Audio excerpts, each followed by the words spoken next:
Ensiklopedia Budaya Keindonesiaan.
Pro 4 RRI Makassar, Ensiklopedia Budaya Keindonesiaan.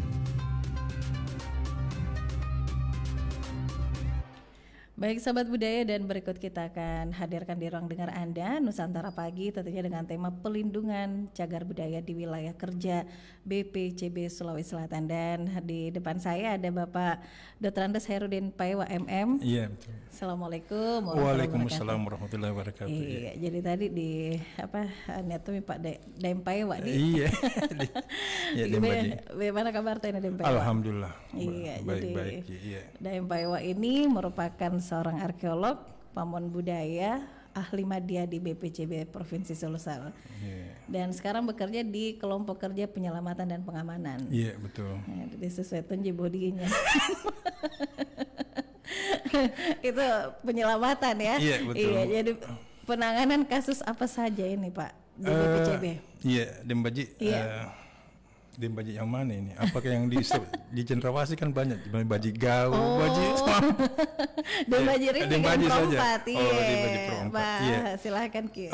Sebelum saya jawab pertanyaan Tak Dembaji, saya ingin sedikit mengulas tentang pelindungan cagar budaya. Itu adalah salah satu upaya untuk mencegah kerusakan dan kemusnahan cagar budaya sendiri, sehingga pemerintah membuat sebuah undang-undang terkait dengan pelestarian, yaitu Undang-Undang Republik Indonesia Nomor 11 Tahun 2010 tentang cagar budaya, menggantikan undang-undang sebelumnya, Dembaji. Jadi undang-undang sebelumnya itu ada namanya Undang-Undang Republik Indonesia Nomor 10 tahun nomor 5 tahun 1992 tentang cagar budaya.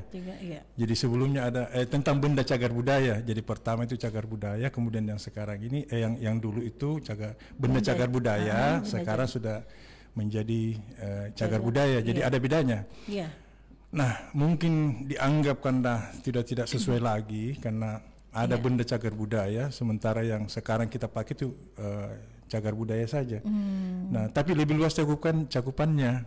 Lebih luas karena cakupannya, apa namanya, kalau benda cagar budaya itu kan cuma bendanya saja. Nah, sementara kalau cagar budaya itu ada 5. Pertama ada benda cagar budaya, kemudian ada namanya bangunan cagar budaya, kemudian struktur cagar budaya, kemudian situs cagar budaya dan kawasan cagar budaya. Jadi itu. Kemudian sejak tahun 1931 pemerintah Hindia Belanda juga sudah membuat sebenarnya aturan seperti itu, yang bernama Monumenten Ordinansi Statuta 238, yang mengatur tentang bagaimana melindungi atau melestarikan cagar budaya itu. Jadi memang sudah dari dulu dari dulu harus dilindungi. Ini sudah dari zaman dulu sudah dilindungi. Jadi salah satu cara bagaimana supaya cagar budaya kita itu bisa lestari, sehingga pemerintah membuat undang-undang itu supaya pemerintah mengambil bagian dalam mempertanggungjawabkan untuk dilestarikan, terutama dalam hal perlindungannya, kemudian pemeliharaannya dan pengembangan dan pemanfaatannya. Kalau kita berbicara masalah pelindungan, ini memang sudah ada di pasal 57 terkait dengan hal itu, bahwa setiap orang itu dapat turut serta untuk melakukan pelindungan. Jadi kalau masih merasa dirinya warga negara Republik Indonesia dan bagi harus mau tidak mau harus melindungi, karena budaya, ini adalah salah satu wujud dari bagaimana kita berpartisipasi sehingga cagar budaya kita bisa tetap bisa eksis. Karena memang kalau kita lihat ini banyak sekali kasus dalam hal pengrusakan, termasuk kasus pencemaran kemudian pencurian juga, banyak sekali itu. Jadi tadi sudah pertanyaan tadi bagaimana? Penanganan kasus apa saja nih yang biasa kita tangani? Sebenarnya nih di database kami itu sudah tahun 2006 itu sampai tahun 2021 itu kita sudah dicatat itu bahwa ada sekitar 61 kasus.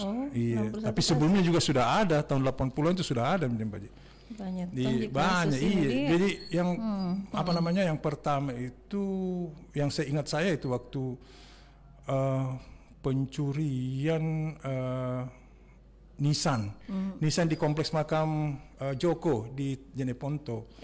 Itu Nissan juga dicuri? Dicuri karena bagus sekali, karena dia dalam bentuk kayak patung. Jadi patung seorang raja yang duduk di singgasananya dengan duduk yang bersedekap. Jadi begini modelnya. tangannya terlipat di perutnya. Jadi sudah diusut itu Pak? Alhamdulillah sudah diusut dan ini kejadiannya lama nih, sudah 8 tahun berapa. Kemudian karena dari pihak BPCB mengambil alih dengan melakukan replika.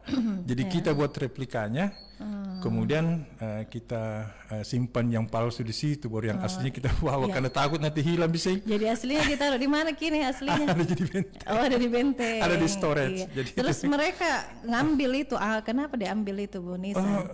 Itu pasti didapat nih orangnya. Iya, artinya begini, dia tuh ada semacam apa ya? Semacam prestise mungkin terhadap dirinya ketika dia mendapatkan semacam itu. Jadi ini cagar budaya tidak bisa dipandang ini. Para kolektor senang sekali dengan ini. Iya. Kemudian yang kedua itu hilangnya raibnya itu ada aksesoris kodok yang ada di selayar itu yang di apa namanya? Ada nikara perunggu. Nikara perunggu yang di selayar itu hilang dia punya ornamen apa? Kodok di atas yang di atas itu. Jadi itu kolektornya tuh sampai dia katanya dengar informasi ditemukan di Bali. Dan alhamdulillah sekarang sudah ada juga. Sudah ditemukan dan sudah dipasang kembali. Dan kita tahu bahwa itu adalah sangat sangat langka sekali itu nikara. Karena kalau saya ingat saya cuma 2 di Indonesia. Di Selayar. Iya, di Selayar yang paling besar itu kemudian Dongsong itu. Jadi dari Cina. Iya, dari Cina itu. Kemudian terdampar di kalau bukan kita yang lestarikan, kita mesti tambah hilang gitu. Kemudian banyak lagi Din Baji. Masih banyak kasus-kasus yang ini. Termasuk kemarin itu yang kita tangani itu di apa? Di Kendari. Kan wilayah kerja kita sampai Kendari. Nah itu museumnya di situ Kecorongan apa diambil? Banyak, pokoknya koleksi-koleksinya hampir ini. Orang yang mengoleksi kapan barang-barang dulu itu kolektor sekali. Kemudian kemarin juga kita sudah menangani dan itu sudah sampai ke polisi, kemudian yang kita ikut mendampingan itu di Kolaka Utara terjadi penggalian liar di situ. Jadi menggali, orang masyarakat di situ menggali sehingga banyak sekali temuan-temuan yang dia dan dibawa ke sini tununya karena sudah didapat oleh Pemda setempat. Jadi alhamdulillah proaktifnya juga Pemda Kolaka Utara itu untuk melakukan investigasi di lokasi, kemudian hasil dari penggalian liar itu dibawa ke sini. Jadi kan kita identifikasi itu. Ternyata banyak tuh kasus-kasusnya Pak. Ada juga memang khusus yang kelompok kerja untuk penanganannya ini Pak ya. Ini saya kerja ini dan baju. Karena kemarin kan hari Jumat Pak Munafri dia bagian konservasi. Belum lagi ini baju pembesakan makam di Sultan Salut ini dulu. Oh iya. Kita yang tangani juga itu Pak. Alhamdulillah Jadi kerjasama dengan kepolisian. Jadi tapi alhamdulillah semuanya sudah. Dan kasus-kasus ringan juga termasuk penyerobotan lahan. Jadi ada lahan yang dimanfaatkan oleh penduduk, oleh masyarakat, meskipun itu lahannya cagar budaya itu sudah bersertifikat, tapi masih membangun di situ, menanam. Masih jadi banyak juga kasusnya. Jadi terus ini apa perbedaan antara penemuan dan pencarian cagar budaya dan apa saja yang harus dilakukan ini oleh penemu? Jadi begini, kalau penemuan itu biasanya tidak disengaja.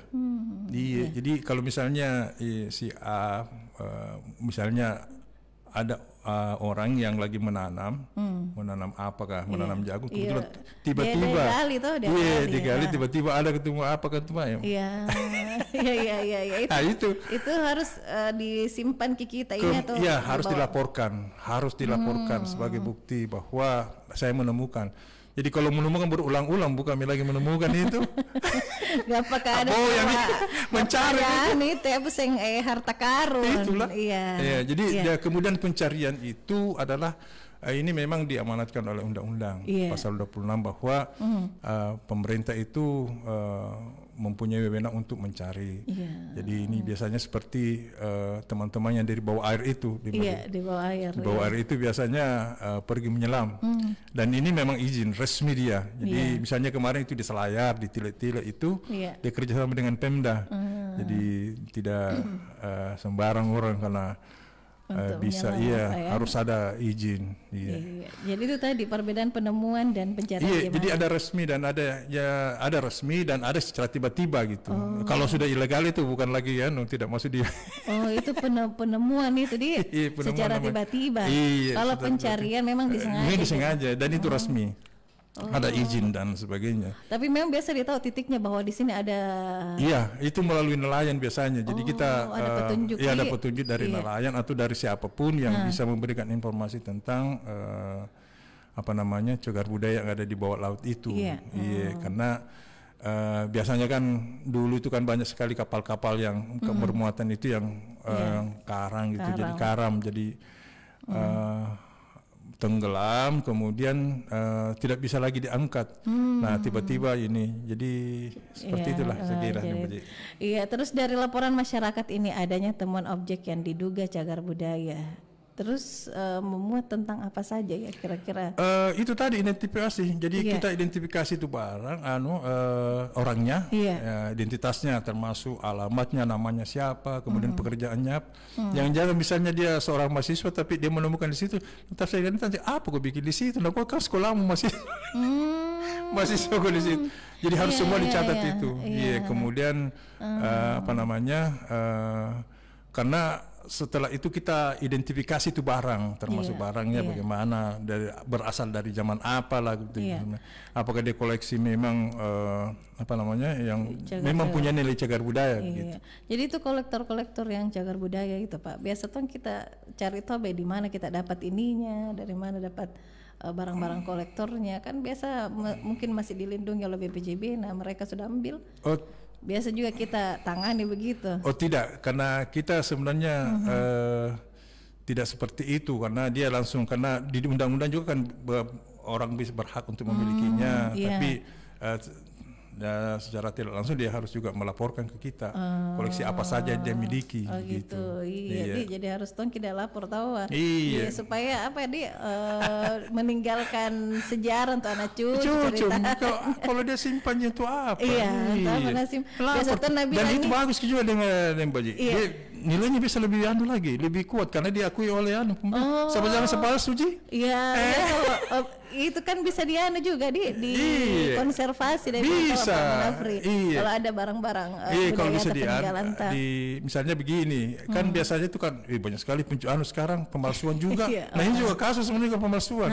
Dia beli barang ini baru dia rendam di air laut, ada garamnya di situ. Ini saya bawa di padahal baru dikasih turun di laut. Baru dibilang di barang cagar budaya. Iya, Bapak kita kasih kelong dulu satu. Iya. Sebentar kita lanjut lagi. Iya.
Ensiklopedi Budaya Keindonesiaan.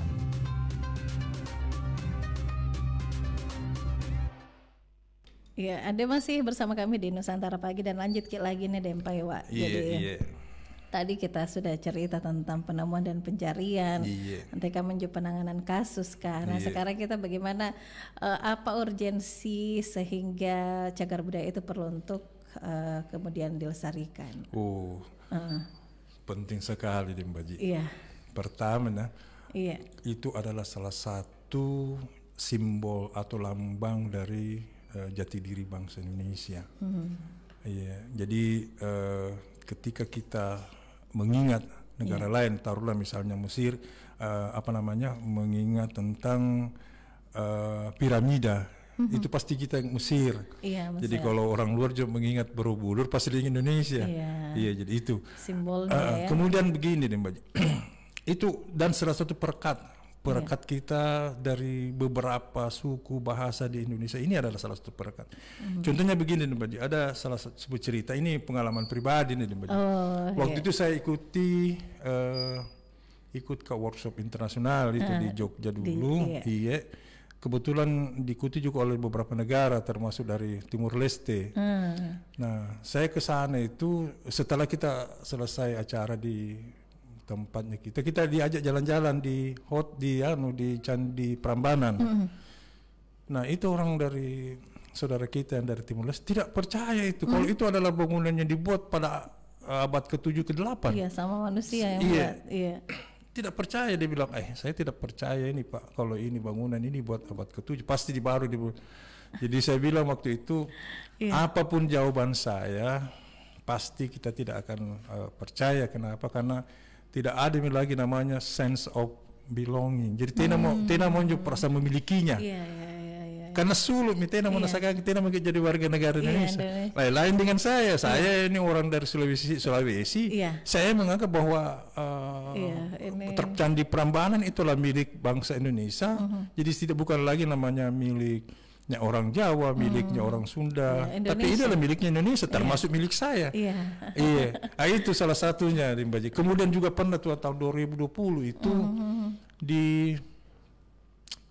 waktu saya konservasi di Kompleks Makam Sultan Hasanuddin, ada tamu yang berkunjung ke situ, yang orang dari Jawa, ibu-ibu. Saya tanya, senang juga ibu ke sini. Sudah nyekar di Pangeran Diponegoro? Dia bilang sudah.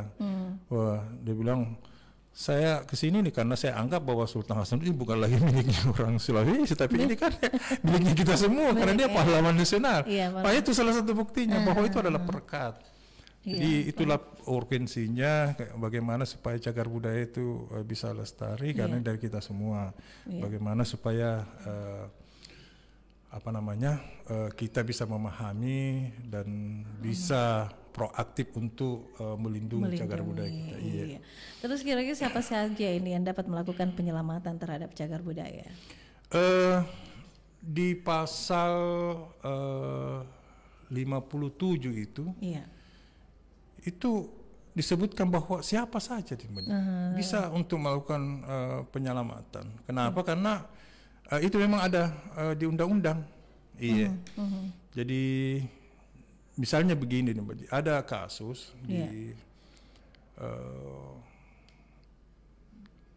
di daerah Sopeng di bantaran Sungai Walanai itu secara mendesak ini makam itu harus diangkat, diselamatkan. Ini makam yang ribuan tahun ini. Ratusan tahun lah dia. Jadi waktu itu karena sudah ada keterancaman oleh masyarakat diamankan di atas. Jadi ini salah satu. Jadi siapa saja sebenarnya bisa.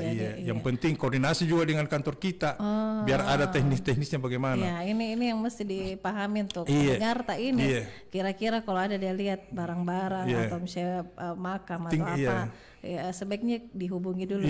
Harusnya seperti itu. Tidak atau ada pemda setempat. Ada pemda setempat juga kan. Termasuk ini ada pengalaman dari itu, ada rumahnya Bung Karno dulu di Rengas Dengklok itu. Itu waktu beliau diculik untuk sebelum proklamasi kemerdekaan kita itu kan dia ada di bantaran Sungai Citarum. Setelah itu karena ada kemungkinan besar nanti kalau tidak dipindahkan rumah itu, itu akan hanyut. Nah, akhirnya yang punya itu itu diamankan di dekat alun-alun. Jadi itulah untuk jadi diangkat gitu, diselamatkan supaya jangan hancur, jangan musnah. Karena peninggalan sejarah juga. Termasuk juga ini rencananya kita nih karena kan di Takalat itu ada kejadian nanti ada penenggelaman makam karena untuk dam, untuk apa namanya bendungan Kokmara. Nah itu ada di situ kuburan namanya Dampang Kokmara, itu terkena dampak gitu, kena dampak sehingga kita bagaimana upaya, kami sudah audiens ke sana bersama para staf di BPCB untuk melakukan investigasi tentang bagaimana seharusnya yang harus kita lakukan. Dan alhamdulillah di sana direspon bahwa insya Allah kita akan melakukan itu semua dengan cara pengamanan. Jadi amankan itu apakah dia diangkat atau dipindahkan. Jadi diangkat diangkat dulu waktu jadi itu kuburan yang di situ karena mau dijadikan ini bendungan. Jadi tidak harus memang karena ini juga laporan masyarakat sebenarnya. Jadi masyarakat harus direspon. Tidak bisa sembarang kalau dan memang ini perlu untuk laporan itu harus secara cepat, direspon cepat karena masyarakat biasanya maunya seperti itu. Terus kalau menangani kasus begitu ada beberapa kendala-kendala yang paling susah sekali kita menangani. Sebenarnya tidak sebenarnya ada kasus. Tapi sebenarnya juga itu ini di depannya dulu kantor Teguh. Iya. Jadi ada rumah di situ yang fungsinya sebagai kafe, tapi alhamdulillah sekarang sudah aman, sudah bersih itu kalau di depan tidak ada lagi itu, karena dengan secara ini meskipun sudah sampai ke kejaksaan itu laporannya sampai ke ini, tapi alhamdulillah sekarang sudah aman. Ini salah satu bukti bahwa kami betul-betul sangat intens untuk melakukan pengamanan terhadap cagar budaya di Baja. Jadi supaya lebih indah kelihatan. Bagus sekali kalau di depan kita lewat baru tidak ada apa-apa di situ. Tapi dulu beda gitu, kalau dari laut gitu kejauhan itu benteng. View-nya bagus sekali, kelihatan model penyu. Mau turun di laut. Tapi sekarang kan ada di depannya. Itu bisa tidak tahu itu. Jadi masyarakat biasa sudah agak hilang itu daun pandangnya. Terus kita lanjut lagi nih Pak, apa yang dimaksud dengan ekskavasi penyelamatan? Ekskavasi penyelamatan itu adalah upaya untuk mencari data. Ini metode arkeologi ini sebenarnya, metode arkeologi untuk mencari data tentang cagar budaya yang ada di bawah tanah gitu. Jadi kita gali sesuai dengan metode-metode yang sudah disepakati. Nah sebelum digali itu ada semacam survei dulu. Jadi kita lihat bagaimana apa indikasi yang ada di atas permukaan itu yang menunjukkan bahwa di sini kita harus gali. Jadi tidak serta-merta langsung gitu, tidak, harus dengan diskusi yang panjang untuk menentukan titik gali yang akan kita gali. Nah itulah kemudian secara metodis itu memang sangat perlu digunakan untuk mendapatkan data yang ada di atas permukaan dan yang ada di bawah, dan itu akan kita konteksnya itu akan kita gabung bagaimana di bawah, bagaimana di atas gitu. Di bawah di bawah di dalam tanah itu. Nah, contoh misalnya kalau kita itu kan menggalinya juga tidak kadang cuma 20 cm itu 2 hari kita gali karena galinya juga pakai koas juga. Oh, pakai koas Pak ya. Iya, jadi pakai cetok terus digali baru pakai koas lagi. Tidak bisa. Itu tidak metodisme namanya. Harus pakai kuas di setelah itu baru kita bersihkan lagi. Kalau kita sudah tentukan tegak-tegak lagi, kita gali, kita foto, kita dokumentasikan. Kemudian kita catat dulu apa di atas. Oh, ternyata yang ada di atas itu cuma lapisan tanah humus dulu. Nah, kalau kita sudah gali, tekniknya menggali itu per lot. Jadi menggali terus ke bawah. Nah, itu layernya juga itu. Jadi dindingnya itu yang kita gali itu kan kelihatan di situ ada jalur-jalur, alur-alur. Nah, itulah layernya itu kita juga ukur. Oh, bahwa ini dulu pernah ada banjir. Oh, begini kelihatannya ini ya. Bisa terukur juga. Iya, bisa kelihatan bahwa ini pernah. Kemudian sampai ke bawah itu kelihatan ya temuannya sampai Setelah itu kita lihat, kita rekam, kita laporkan, itu. Itulah arkeolog itu biasanya harus sabar. Jadi kita temukan barang itu, kita belum lagi temuan, kita harus bersihkan. Kita bersihkan, kita data, kemudian dilaporkan, dicatat segala macam, ukurannya, beratnya berapa. Temuan ini biar batu bata saya kita catat batu semua. Batu juga dicatat. Semua. Ada kandungannya katanya Pak Nofri. Saya jelaskan kemarin. Sampai saya kira itu batu ya tinggal batu saja. Oh tidak, semua itu kita harus tahu bagaimana anunya. Bagaimana kandungan batunya, skalmosnya berapa? Iya, perlakuannya juga berbeda tuh kalau batu. Apalagi batu-batu yang zaman dulu kalau ini di sebelah kan di benteng ini di kantor itu batunya sudah rapuh sekali kasihan. Nah sudah lama dan itu skalmosnya rendah kayak di saja sudah hancur. Iya, sudah hancur. Terus selain pelindungan yang perlu diterapkan dalam pengamanan cagar budaya, siapa saja yang terlibat dalam upaya pengamanan situs ini? Begini, kalau BPCB itu punya juru pelihara untuk seluruh wilayah kerja 3 provinsi itu 190 pegawai negeri. Iya. Yang berstatus tenaga honorer itu 236 kalau saya tidak salah. Dan ada polisi khususnya juga 25 orang. Nah, tugasnya ini para juru pelihara dan dia selain sesuai ini undang-undang ini, selain dia merawat, memelihara dan membersihkan, dia juga mengamankan itu, cagar budaya. Jadi dia tugasnya memang betul-betul harus siap 24 jam. Makanya sama dengan tenaga honorer itu. Jadi ketika tenaga honorer itu perekrutannya itu harus yang terdekat dari lokasi itu supaya dia bisa mengamankan paling jauh lah sekitar 500 meter dari lokasi itu dengan rumahnya karena itu tadi banyak biasa yang hal-hal yang tidak diinginkan lah. Berarti banyak di tempat-tempat kayak misalnya di cagar-cagar budaya situs itu ada beberapa orang yang tinggal dekat daerah-daerah itu sebagai honorer ya. Tenaga honorer itu di seluruh wilayah Indonesia, seluruh wilayah wilayah kerja kita, dan itu termasuk ini Polsus. Polsus itu dia intens, dia keliling mobile dia kemana-mana untuk memantau. Jadi ada 25 orang itu untuk melakukan pengamanan, mengecek lokasi-lokasi yang dianggap rawan maupun yang tidak rawan. Jadi dia mobile.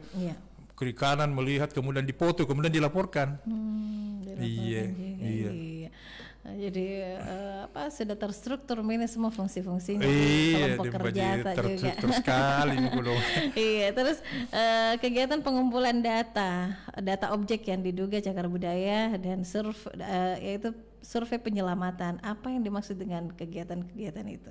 Survei penyelamatan. Survei penyelamatan itu adalah salah satu upaya untuk observasi atau pengamatan yang mendalam untuk mendapatkan data cagar budaya tentang apa yang harus menjadi sasaran kita untuk kita survei. Misalnya begini Mbak Ji, kita mau survei rumah taruhlah bangunan kolonial, rumah-rumah yang sudah tua itu.